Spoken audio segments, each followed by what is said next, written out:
Bonsoir tout le monde, ici Monsieur Cacahuète et Bisous. alors ce soir nous sommes lundi 19 août 2019, il est déjà 22h12. Ce soir comme film on a vu avec Zoulut le DVD de Blood Rain. Alors c'est le premier film d'une trilogie de films sur des vampires. Ce nom peut vous dire éventuellement quelque chose parce que si vous avez connu les jeux vidéo puisque c'est des films inspirés d'une saga de jeux vidéo Blood Rain. Il y en a eu en tout et pour tout 3 jeux vidéo sur différents supports. Mais on va y revenir un petit peu par la suite. Là, on va parler du film, on reviendra après sur le jeu vidéo. Comme vous le savez, j'en parle souvent dans les vidéos YouTube. J'ai fait la collection donc de tous les DVD ayant un rapport de près ou de loin au monde des jeux vidéo et évidemment tous les films au cinéma ou des téléfilms inspirés de licences de jeux vidéo. Donc Blood Rain, il me les fallait évidemment. Il se trouve qu'il y a, je sais plus, 1 an et demi, 2 ans, j'avais trouvé à Oz le combo DVD Blu-ray de Blood Rage, donc le troisième film sur la trilogie Blood Rain. Et du coup, j'avais fait mes recherches et j'avais fini par trouver donc les 2 films précédents. Et celui-ci, donc, je l'avais acheté sur Pressminister avant que ça s'appelle Rakuten. Alors, je sais plus à quel prix je l'avais eu. Alors au niveau du casting, on a Michael Madsen, acteur très connu.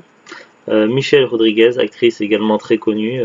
Maintenant, c'est vrai que la nouvelle génération la connaît principalement pour la saga Fast and Furious, mais elle a fait pas mal de choses différentes. Elle a eu aussi quelques apparitions dans les films Resident Evil de Paul W.S. Anderson, mais également pas mal de choses, donc Blue Crush, tout ça. Enfin, c'est une actrice qui a un certain talent quand même. Et puis on a Kristanna Loken, donc aussi une actrice, voilà. On ira voir tout à l'heure ensemble sa filmographie, donc j'ai pas encore regardé. Mais voilà, c'est vrai que c'est un nom récurrent qui revient. De mémoire, je crois qu'elle a fait Terminator 3. Est-ce qu'elle a fait elle a joué dans La Mutante, c'est possible, je sais plus.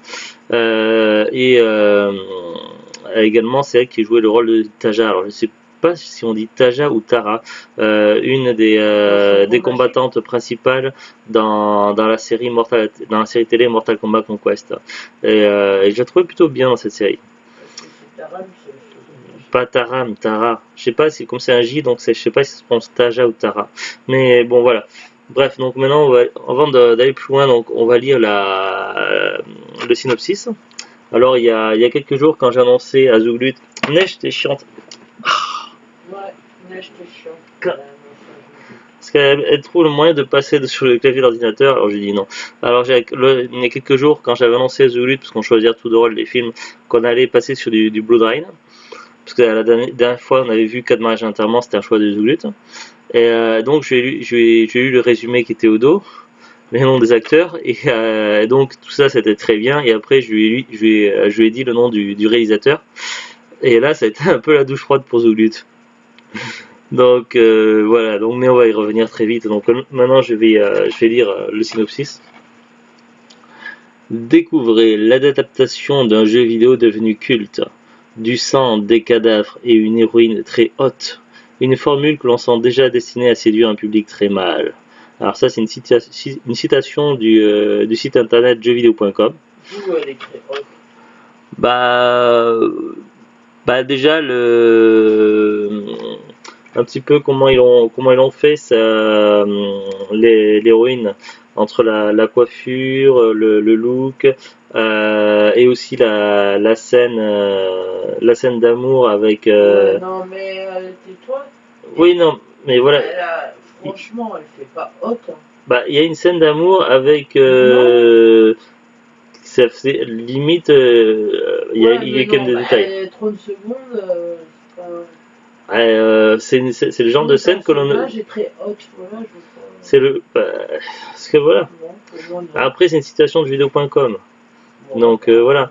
Bah si, moi j'ai trouvé voilà, il y a une scène vraiment qui maintenant. Petit puceau chez vidéo.com. Mais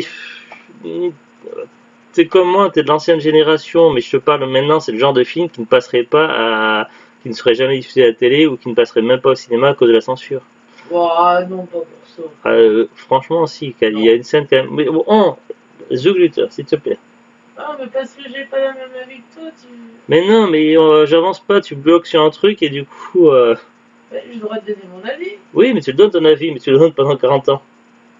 Ouais, mais j'ai pas encore 40 ans, voilà. J'ai le droit de donner mon avis aussi, je suis pas d'accord avec toi, c'est tout. Bah oui, Mais oui, mais tu me laisses pas m'exprimer. Bah si. Bon, voilà, n'avance pas. Je mets un greffe. Voilà. C'est tout, ça enregistre. Hein. Vous voyez qu'on est pas de chiante des fois. C'est toi. Donc voilà, moi je suis d'accord avec le petit côté Orin très haute parce qu'il y a quand même un petit côté voilà. Après, bah, moi je suis un mâle. Toi t'es voilà c'est non mais voilà parce qu'ils disent très mal. Donc voilà, moi c'est mon avis d'homme. Voilà, je trouve l'héroïne très haute. Oui, et puis il y a une scène d'amour. Il y a une scène d'amour quand même qui voilà qui même qui ferait pour beaucoup qui ferait acheter le DVD juste pour cette scène là. Donc voilà. Alors ensuite au niveau de l'histoire, donc Roumanie 18e siècle. Bon évidemment pour un film de vampire la Roumanie on est complètement dans le stéréotype. Mi-humaine, mi-vampire, après le viol et le meurtre de sa mère par le prince des ténèbres Kagan, Rain est élevée dans un cirque. La découverte de sa vraie nature l'oblige à se nourrir du sang et elle devient Blood Rain. Déterminée à se venger de son père naturel, elle s'associe à Sébastien et Vladimir, deux chasseurs de vampires. Leur objectif commun, éliminer Kagan, avant qu'il ne prenne le contrôle de la Terre. Alors oui, donc un truc marrant, donc alors Rain c'est Kristanna Loken, donc c'est l'héroïne, et il y a un petit groupe de combattants qui pourchassent les vampires, dont dans ce groupe-là il y a une femme donc qui s'appelle Catherine et qui est incarnée par Michelle Rodriguez. Et c'est marrant parce que Michelle Rodriguez, elle joue le rôle d'un personnage qui s'appelle Rain également, mais plus tard dans la saga Resident Evil. Donc je sais pas si c'est une simple coïncidence ou si c'est un petit clin d'œil à Blood Rain qui a choisi Paul W.S. Anderson en donnant ce nom-là à Michelle Rodriguez, alors que bien c'était pas elle qui jouait ce personnage-là dans Blood Rain, mais je sais pas. Bref. Je sais pas quand même, c'est une coïncidence. Sinon, donc ils nous disent également à l'affiche de cette sombre chasse aux vampires, la sublime Kristanna Loken, Terminator 3, The L Word. Je connais pas The L Word, mais je crois que c'est une série. Entouré d'acteurs mythiques comme Michael Madsen, Reservoir Dogs, Kill Bill, Michelle Rodriguez, Lost, Resident Evil, Ben Kingsley, Slevin ou Meatloaf, Fight Club. Voilà. Des bonus, j'ai pas regardé s'il y a des bonus, mais bon, chose appréciable, quand on lance le DVD, on a directement des bandes annonces, donc c'est une chose qui est devenue rare maintenant. Donc pour résumer un petit peu l'histoire quand même. De quoi? Ah oui, mais on les a pas tous regardés, après on a zappé. Mais bref, donc pour revenir au résumé de l'histoire, donc on reste quand même sur du scénario assez convenu et on joue quand même pas mal sur les stéréotypes de films de vampires. Bon, sauf que là, quand même, le personnage de Blood Rain qui est quand même assez original. On a un vampire très puissant qui s'appelle Kagan qui contrôle une grosse partie du territoire. Du coup, dans le film, on sait même pas qu'on est en Roumanie, tout ça. Enfin, ça, on sait pas. Mais bon, après, il y a quand même des indices parce qu'on voit à un moment donné comment ça s'appelle une diseuse de bonne aventure, un groupe de cirque, puis le décorum, tout ça, et puis les prénoms aussi, Vladimir, tout ça. Donc voilà, on a quand même des indices qui peuvent aider à situer le contexte. Mais bon, sur le coup, on n'y a pas forcément pensé.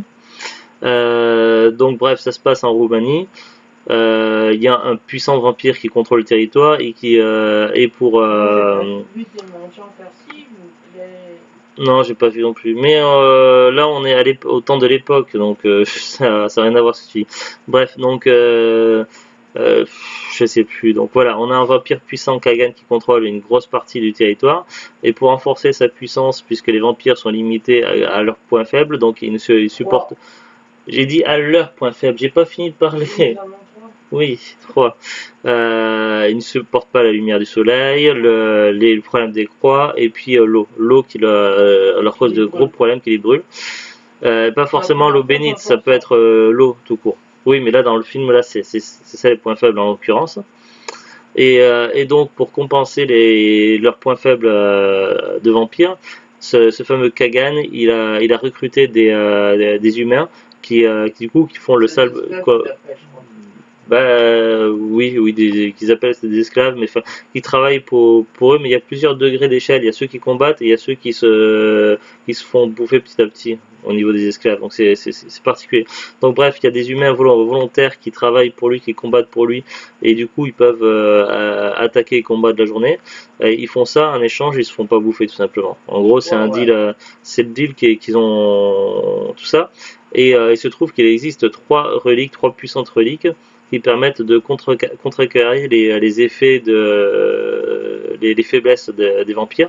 Ces reliques appartenaient à un puissant vampire décédé et ces reliques ont été cachées de façon à éviter qu'un vampire s'en empare et devienne surpuissant. On a une relique qui protège de la lumière du soleil, une autre qui protège de l'eau et une autre qui protège des croix. Normalement c'est ça le truc, et ce fameux Kagan cherche à s'en emparer. Il se trouve que, bon, de toute façon c'est dit là-dedans, donc ça, je vais pas, voilà, je devais pas spoiler. Voilà, enfin je vais pas, ça va pas. Donc voilà, il se trouve que la mère de Rain a été violée avant la naissance de Rain, et oui, mais par le fameux Kagan. Et des années plus tard, Rain voit de ses yeux le fameux Kagan revenir. Il en a après elle, et du coup, il cherche sa fille, et du coup il tue la mère de Rain. Rain, elle a vu tout ça et elle s'enfuit.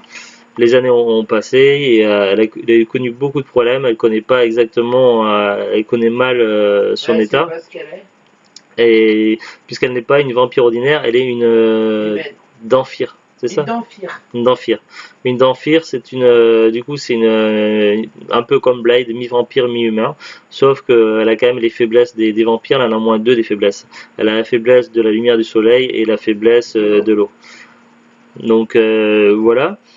Donc au début du film, on la retrouve dans un état un peu perplexe, elle a des soucis, donc ça je vais pas dire quoi, et elle va être amenée à rencontrer ces fameux chasseurs de vampires, et du coup à faire leur connaissance et à combattre ensemble. Voilà grosso modo l'histoire sans trop spoiler les détails. Au niveau de la réalisation, donc le réalisateur, donc là ils l'ont pas marqué ou ils l'ont écrit en tout petit, c'est le fameux boxeur allemand Uwe Boll. Je sais pas comment on le prononce, Uwe Boll. En fait c'est un champion de boxe allemand.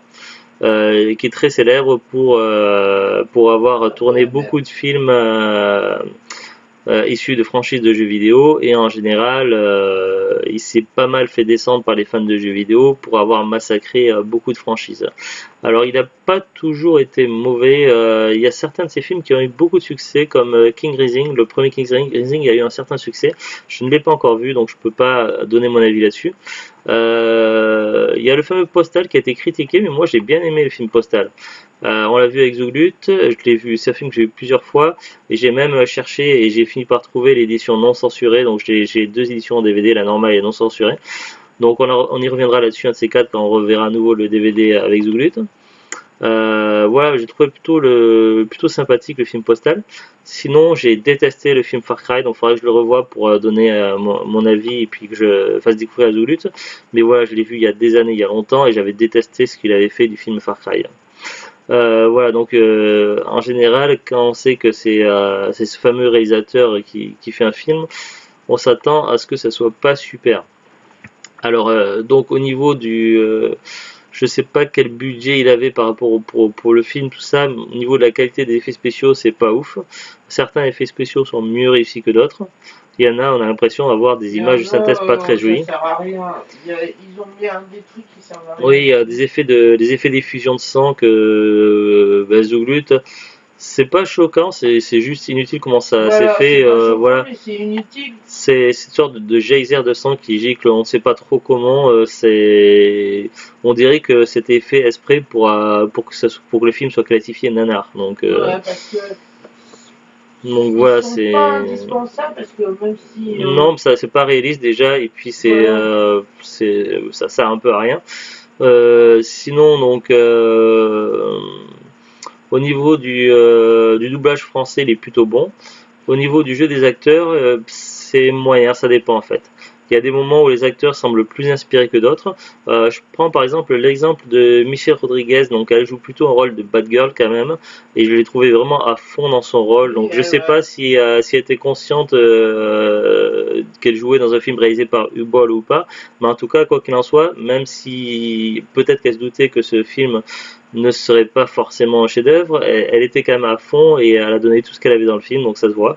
Bon, elle apparaît pas énormément de fois dans le film puisque c'est pas l'actrice principale, mais quand même elle était vraiment à fond. Par contre, souvent, elle a quand même un rôle assez important. ouais, par contre, j'ai trouvé Michael Madsen déjà beaucoup moins inspiré. Surtout, Ouais. il y a des scènes où on dirait vraiment qu'il y croit pas. On a l'impression de voir son visage, mais qu'est-ce que je fous là, quoi. Donc, en même temps, c'est pas le genre de film où on s'attend à le voir aussi. Donc, je sais pas. Peut-être, et puis dans un rôle gentil comme ça, je sais pas. Après, j'ai pas vu beaucoup de films avec lui aussi non plus. On avait peut-être un dossier contre lui. Un dossier, comment ça? Il a peut-être pas eu le choix. Ah oui, ou peut-être qu'il avait des factures urgentes à payer, puis il a pris le premier film qui venait aussi. C'est Oui, même possible, il y en a plein d'acteurs qui ont fait ça. Ou le producteur avait peut-être un dossier sur lui.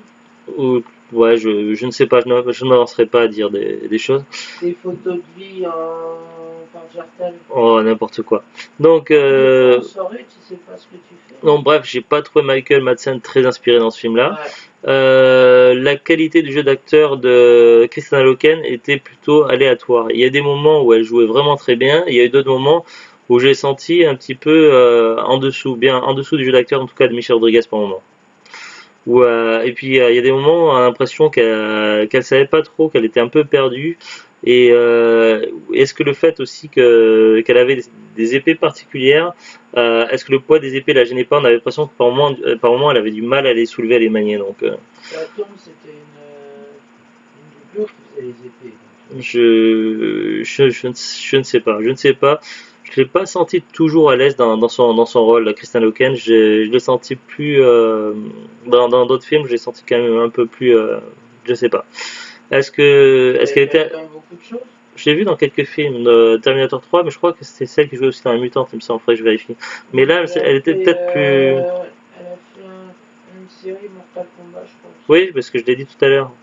Elle était vraiment confiante dans Mortal Kombat Conquest. Mais là, je sais pas. Après, c'était peut-être son âge, parce qu'elle paraissait en tout cas jeune dans le film. Je sais pas quel âge elle avait, donc on regardera tout à l'heure sur Wikipédia. Oui, mais ça nous dit pas quel âge elle avait. Mais dans Mortal Kombat, elle était plus jeune, puisque c'était 98 à 98. Ah oui, non, mais enfin voilà, je dis juste que je trouvais qu'elle paraissait jeune, donc je sais pas quel âge elle avait à ce moment-là, mais peut-être qu'elle était, je sais pas. Il faut regarder à quel âge. Oui, ben on va regarder. Je peux, tu me laisses enchaîner s'il te plaît. Donc ouais, j'oublie que tu en forme ce soir. En 79, donc elle a 2 ans de plus que moi. Elle va avoir 40 ans cette année, donc 2 ans de plus que moi. Et en 2005, j'avais 24 ans. Je vais 26 ans. Ça lui fait 26 ans dans ce film. 26 ans. Si je me trompe pas. Ah, j'ai perdu la caméra ailleurs. 26 ans. Je trouve qu'elle faisait pas tant que ça, 26 ans. Elle faisait peut-être 3-4 ans de moins, je sais pas. Au moins 3 ans de moins, c'est un film. Donc voilà, donc pour enchaîner, donc voilà, le jeu des acteurs était plutôt moyen, donc dans l'ensemble. La réalisation était pas toujours super, donc certains plans, tout ça, il y avait il y avait un plan vers la fin qui était vu d'en haut, on sait pas trop pourquoi, où elle avançait tout doucement, on a l'impression qu'il se passait rien à l'écran. Oui, ce plan-là, il était pas terrible. Hein. Ça évidemment, ça c'est la responsabilité du réalisateur, ça je pense. Parce que toi aussi, comme moi, avec mon problème de vue. Je me suis dit, mais qu'est-ce qu'il fait de cette scène-là? Il y a de la musique, mais rien ne bouge. Parce que c'était filmé de très haut et elle avançait tout doucement. Bon, voilà, là, c'est à l'occurrence, ça venait de la responsabilité du réalisateur, oui, que ce soit ce plan-là ou les autres cadrages ou tout le reste. Mais voilà, avec Uwe Boll, voilà, il a déjà. Après, peut-être qu'il était à fond ou qu'il était convaincu dans ce film-là, je sais pas. Je sais plus, il y a certaines interviews Je sais plus, j'avais vu une interview quelque part où il s'en fichait un peu, et je crois qu'il disait qu'il faisait ça pour l'argent parce que les jeux vidéo ça se vendait bien. Il me semble avoir vu quelque chose comme ça. Après, voilà, je ne suis pas sûr à 100%, mais il me semble de mémoire, il y a quelques temps. Mais ça fait un moment qu'il fait plus de films. Alors, est-ce qu'il aurait bâclé certaines scènes du film, ou est-ce que tout simplement il manque de talent, il n'a pas le talent d'un James Cameron ou de Stephen Spielberg, peut-être, je ne sais pas. Euh, voilà, donc les effets spéciaux sont assez moyens. Les scènes d'action et de chorégraphie sont moyennes dans l'ensemble aussi. Certaines scènes d'action sont pas mal, certaines chorégraphies sont, voilà, ça passe, d'autres c'est pas terrible.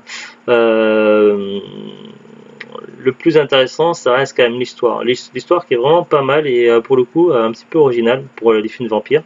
Après, on a l'impression aussi qu'il y a eu pas mal d'inspiration du côté de Buffy contre les vampires et Angel pour plusieurs passages, notamment le fait que Angel avait une malédiction par les tziganes, tout ça, et on voit un peuple d'une troupe de tziganes où elle est au début, tout ça, et puis il y a une fameuse voyante par après. Il y avait aussi une histoire de voyante dans Buffy.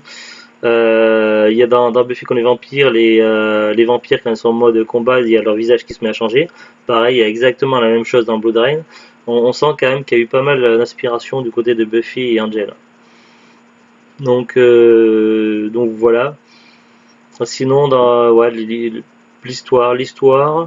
Ce qui rattrape le film, ce serait l'histoire. Christina Loken et Michelle Rodriguez pour moi. Après, ça reste globalement assez moyen et le film flirte beaucoup du côté du nanar, quoi. Ouais, mais j'ai réussi à suivre. Ouais, mais il y a eu quand même, moi j'ai trouvé quand même une ou deux scènes qui, avec un peu de longueur. J'ai eu au moins deux scènes où j'ai eu un peu de mal. C'était limite presque piqué un peu de l'œil. Donc, Mais moi, je me fais engueuler si je fais ça. mais j'ai pas fermé les yeux, mais c'était limite. Il y avait des scènes. On dit pas piquer de l'œil, on dit piquer du nez. Moi je dis piqué de l'œil. L'expression, c'est piquer du nez. Bon, maintenant on va aller voir un petit peu les... Pain au chocolat. Bon, maintenant on va aller voir. Moi c'est chocolatine, je viens du sud-ouest. Bref, Oh, bon, on va pas pain au chocolat. Quoi? On va pas polémiquer là-dessus, Zouglut, là. Rien à voir. Tu fais des histoires. Donc là, maintenant, on va aller un peu sur les infos, un petit peu tout ce qui est technique, avoir un peu plus d'informations. Donc, par exemple, il y a 3 jeux vidéo Blood Rain. Donc, évidemment, les films sont issus des jeux vidéo. Alors, est-ce qu'ils suivent les jeux vidéo à la lettre ou pas? Je n'en sais rien, je n'ai jamais joué au jeu. Le premier jeu Blood Rain était sorti sur PC, GameCube, PlayStation 2 et Xbox. Le deuxième Blood Rain, donc Blood Rain 2 était sorti sur PC, PlayStation 2 et Xbox. Le troisième Blood Rain, c'est Blood Rain Betrayal, il était sorti sur PC, PS3 et Xbox 360. Je sais pas pour la PS3, pour le PC, mais pour Xbox 360, c'était un jeu qui était à télécharger sur le Xbox Live Arcade, si je me trompe pas. Et au niveau graphisme, là je suis sur la page vidéo.com, ça n'a pas l'air super, quoi. Ça a l'air un beat'em all. Ouais. Donc je sais pas ce que valent les jeux, s'ils sont vraiment intéressants ou pas.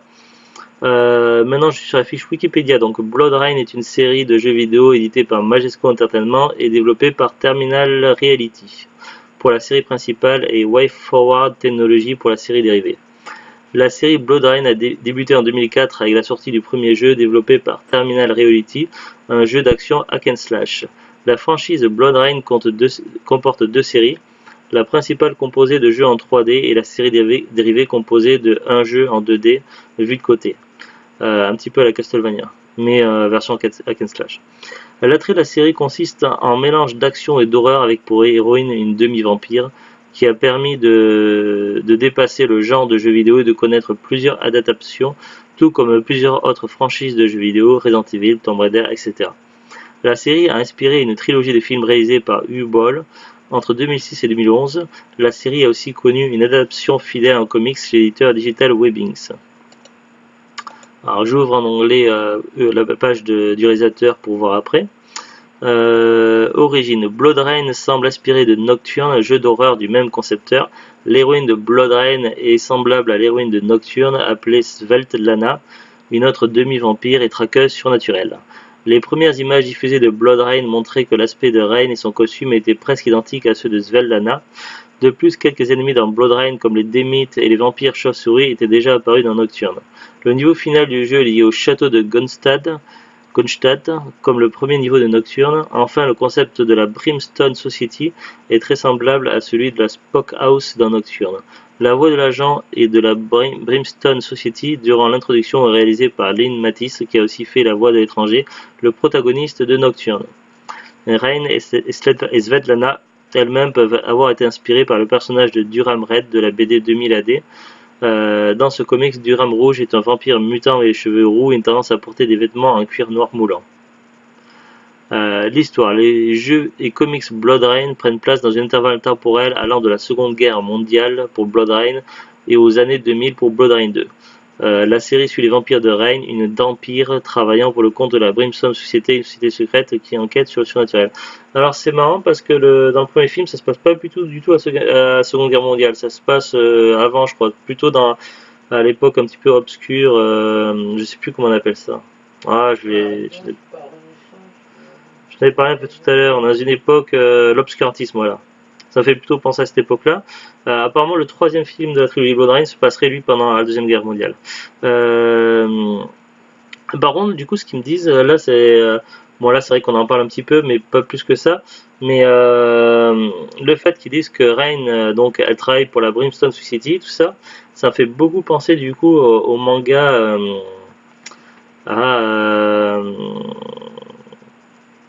Alucard. Alucard, où c'est un vampire, en fait, Alucard, c'est l'anagramme de Dracula, et c'est un vampire qui travaille pour une société, pareil, qui a un côté surnaturel et qui chasse les vampires.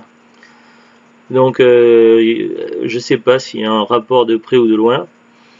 Voilà, après, je vais pas me lancer plus loin dans les jeux vidéo parce que sinon on n'en finit pas.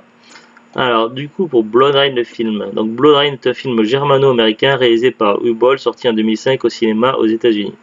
Le film est le premier volet de la trilogie de films qui s'inspire partiellement. Il y a Neige qui va vomir, je crois. Non, elle joue. Non, elle tousse. Non, elle gratte. Ah, elle gratte, elle joue. Qui s'inspire partiellement de la série de jeux vidéo éponyme de Majesco Entertainment Blood Rain. Il est suivi par deux suites sorties directement en vidéo, donc du direct to vidéo. Blood Rain 2 Deliverance et Blood Reich. Synopsis, donc ça je vais pas le dire, on en a déjà parlé. Alors, donc le réalisateur, donc c'est Uwe Boll, j'arrive pas à le prononcer, c'est imprononçable, je suis désolé. Donc c'est sorti aux États-Unis donc le 23 octobre 2005 au Festival du film d'Austin et au 6 janvier 2006 pour la sortie nationale. En Allemagne, c'est sorti le 14 septembre 2006 directement en DVD et en France le 23 avril 2008 directement en DVD.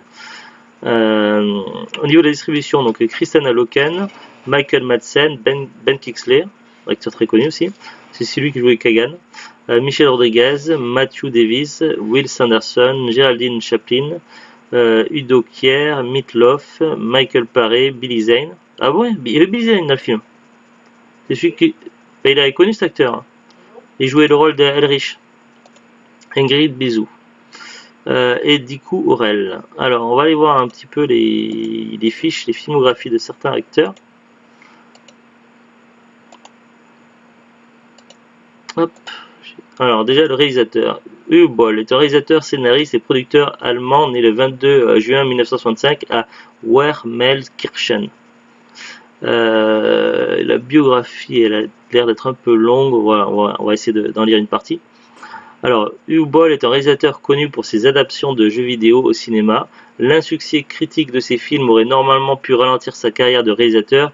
Ce ne fut pas le cas grâce au système de financement allemand. Il explique dans son livre Comment faire du cinéma en Allemagne, se comparant à l'occasion à David Lynch ou Martin Scorsese, alors qu'il est plus souvent taxé d'être un nouvel Ed Wood et est surnommé par la presse américaine Master of Error, le maître de l'erreur. Il se fait remarquer en septembre 2006 en défiant ses détracteurs et critiques aussi bien amateurs que professionnels à la boxe. Uwe Boll n'ayant pas signalé son ancienne carrière de boxeur, il remporte le défi et déclare « Un point dans la gueule, c'est le meilleur moyen d'aimer mes films ». Une pétition sur internet ayant obtenu plus de 300 000 signatures a été lancée pour le supplier d'arrêter le cinéma. Pourtant, Boll continue d'adopter une attitude provocante et déclarant par exemple en 2007 que Postal est meilleur que tous les films précédents au Festival de Cannes cette année. Mais quelle que soit la bouse qu'il ait tournée, ce sont toujours les mêmes réalisateurs qui sont invités. Uwe Boll est chargé de l'adaptation du jeu vidéo Far Cry pour l'année 2007. Ah, j'ai détesté ce film. Le tournage est prévu au Canada et un rôle a été mis aux enchères sur Internet. Hubble a également proposé à la société Blizzard Entertainment d'acheter leurs droits sur un film traitant de l'univers Warcraft qui aurait refusé l'offre. En 2010, il déclenche la polémique en diffusant la perturbante bande-annonce de son dernier film Auschwitz, un film dont il affirme la vocation pédagogique pour les jeunes allemands. On citera donc c'est vrai qu'il est au niveau mauvais goût, il est quand même balèze. On citera notamment parmi les films les mieux notés par les critiques et spectateurs ceux qui traitent de sujets réels tels que Darfour ou Earth of America inspiré par la tuerie de Littleton, Tunnel Rat sur la guerre du Vietnam, mais aussi ces films prenant pour thématique des sujets de société tels que Stoic qui traite de la délinquance et des prisons, Rampage inspiré des tueurs du type Spree Killer, qui est le second film de Ball à se centrer sur le sujet après Earth of America ou encore Bailout, The Edge of Greed, sorti en France sous le titre Assault on Wall Street et qui traite de la crise économique et son impact sur les classes moyennes et populaires. Il a déclaré en 2016 qu'après avoir réalisé Rampage 3, il allait prendre sa retraite de réalisateur faute de revenus suffisants. La chute de vente de DVD et de Blu-ray ne lui permettant pas de financer ses films, il ne faisait d'ailleurs plus de films à gros budget destinés au cinéma depuis l'échec commercial et critique de son film King Rising au nom du roi. Alors pour la filmographie, donc je vais pas citer tous les films parce que la plupart c'est des noms de films en allemand, donc c'est pas très intéressant. Surtout les films qui nous intéressent ayant rapport avec les jeux vidéo. Donc il a commencé par faire des films à licence de vidéo en 2003 avec House of the Dead. Ensuite en 2005 Alone in the Dark qui était pas terrible. 2005 Blood Rain, donc c'était son troisième film qui a été fait la même année que Alone in the Dark. En 2007 King Rising au nom du roi.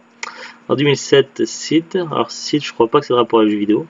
2007 aussi Postal, 2007 Blood Rain 2 Délivrance, 2008 Far Cry.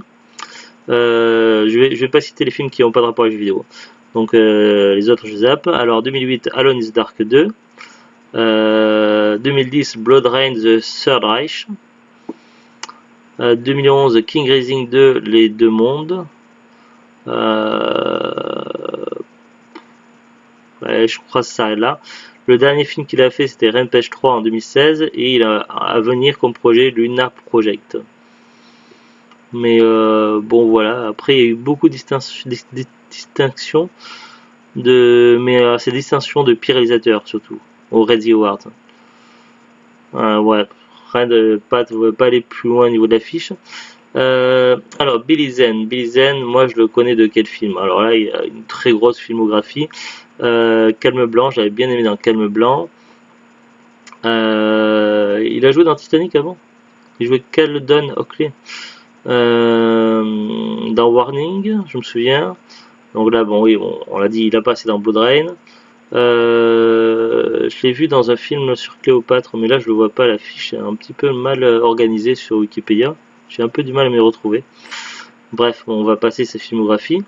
Pour Kristanna Loken, voilà, je voulais savoir. Elle n'a pas fait énormément de films au cinéma, elle en a fait une bonne poignée.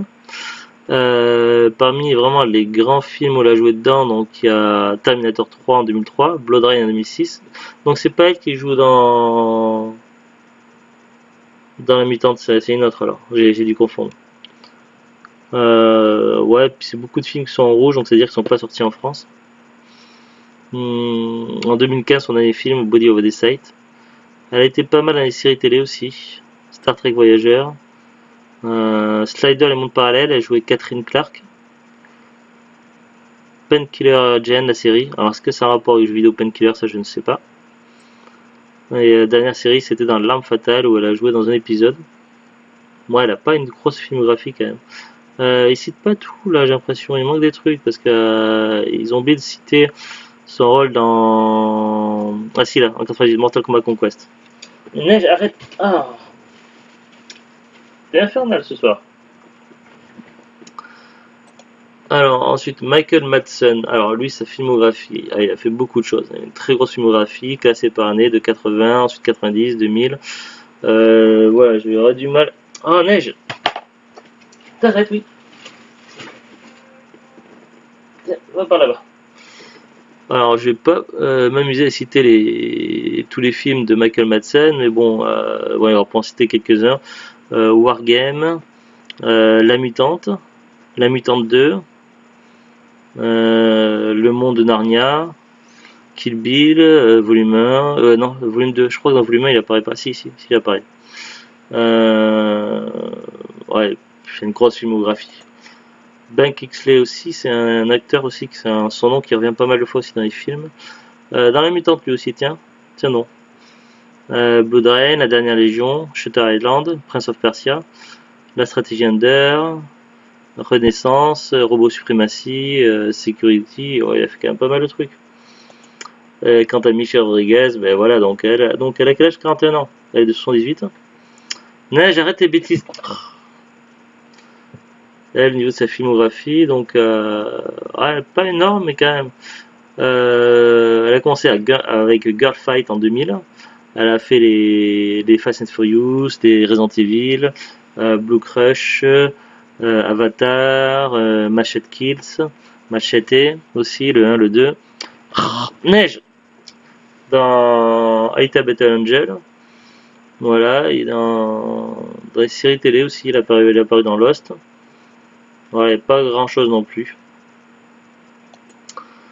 Ouais, voilà, donc maintenant on va aller sur les DVD. Donc moi j'avais trouvé le DVD sur Price Mister avant que ça s'appelle Rakuten. Le DVD, donc il y a eu 2 ou 3 éditions apparemment en VF. L'édition que j'ai moi, celle-ci, elle n'est évidemment plus vendue dans le commerce. Ah mais j'étais chiante. Elle n'est plus vendue dans le commerce, donc cette édition-là. Sur Amazon.fr, donc ça va être que des revendeurs, donc des particuliers, des vendeurs pro. À partir de 1,99€ d'occasion jusqu'à, il faut compter minimum 9, 4,90€. Il faut rajouter derrière 2,79€ de frais de port. Après, si on va sur Rakuten, donc on va pouvoir qu'il y a plusieurs éditions pour le premier, donc la même que j'ai, une autre édition avec un boîtier pas très joli, mais il y a très peu de vendeurs dessus, et une troisième édition sur un boîtier slim, mais vraiment complètement fin, voilà, comme une pochette quoi.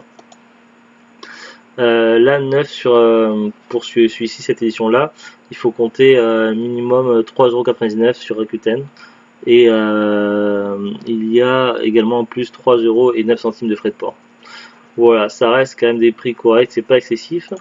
Et c'est un DVD pas si courant que ça, mais je crois que c'était le 2 qui était plus rare, que j'avais eu plus de mal à trouver le 2, je crois, je sais plus. En tout cas, le 3 c'est le plus commun, le plus facile à trouver. Mais voilà, c'est un DVD, vous aurez, je pense que si vous passez pas par internet, vous aurez, à moins d'un coup de chance, vous aurez beaucoup de mal à le trouver dans les magasins. Je crois que dans les grandes surfaces, il est même carrément trouvable. Franchement, même dans un magasin style cash ou en brocante, faut vraiment compter sur le coup de bol pour tomber dessus. Après, voilà, ce que j'en pense, c'est mon avis. Je crois que c'est le plus long épisode de Parlant DVD que l'on ait tourné. C'est quand même incroyable. Bon, il y a peut-être beaucoup de choses à dire. Et puis Zoglut était en forme aussi ce soir. Voilà. Bah, bref, je suis désolé que vous ayez assisté à ces petites chamailleries.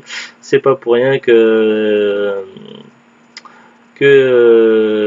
pendant les repas de famille, on nous surnomme Raymond et Huguette. C'est pas pour rien, donc c'est normal.